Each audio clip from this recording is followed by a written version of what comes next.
You know, when you think about an earthquake, you probably think of this massive, unstoppable act of nature. But what if the real disaster isn't the ground shaking beneath our feet, but the cracks that are already there in our societies? I mean, it seems like a pretty straightforward question, right? The ground shakes, buildings fall. It feels like nature is the one calling the shots. But the analysis we're digging into today really challenges that whole idea, and it suggests we've been missing a huge piece of the puzzle.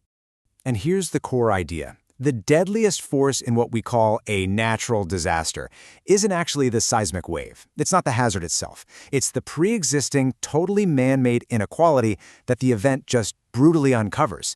The earthquake is really just the catalyst. Okay, so to really get our heads around this, we need to be clear on two key terms. First, you have vulnerability. That's basically how open a community is to getting hurt by a hazard. And then you have resilience, which is the complete opposite. It's the ability to bounce back. Now here's the kicker. Social and economic inequality, they crank up vulnerability while systematically crushing resilience.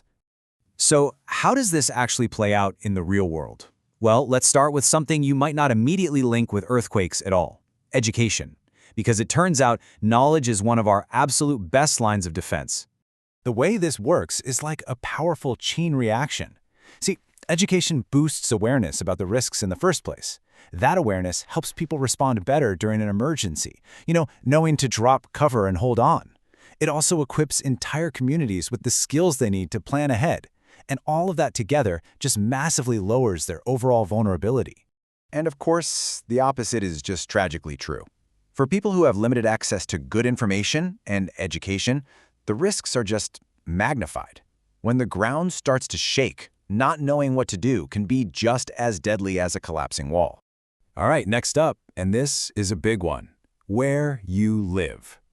We're talking about the very foundation of our safety, our homes, and the hidden risks that are literally built right into their walls.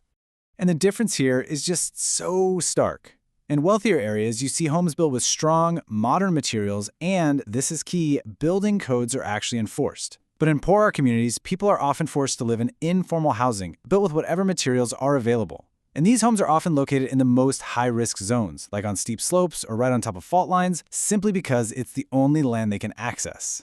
So, we've talked about preparing for the event and what happens during it, but the danger is far from over when the shaking stops. Surviving the aftermath is a whole other battle, and that's where things like healthcare and income become a matter of life and death.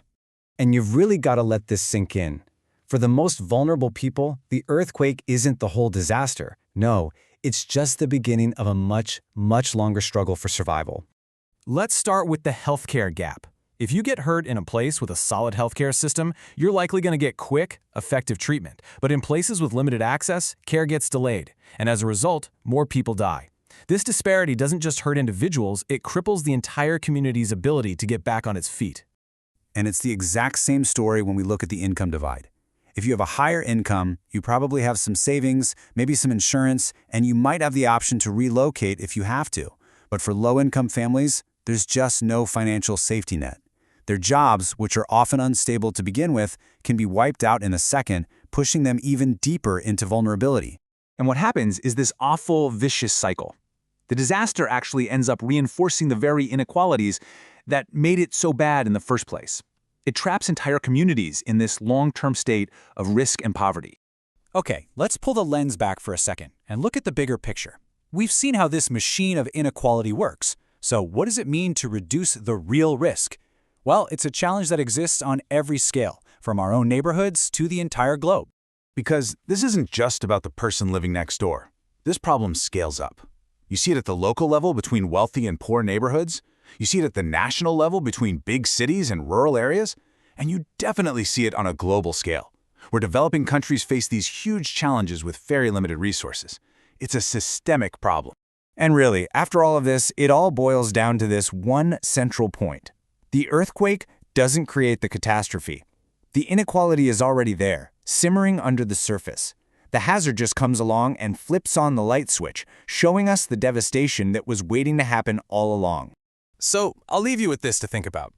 As we look to the future and try to prevent the next big disaster, what's more important? Engineering stronger buildings or engineering stronger, more equal societies?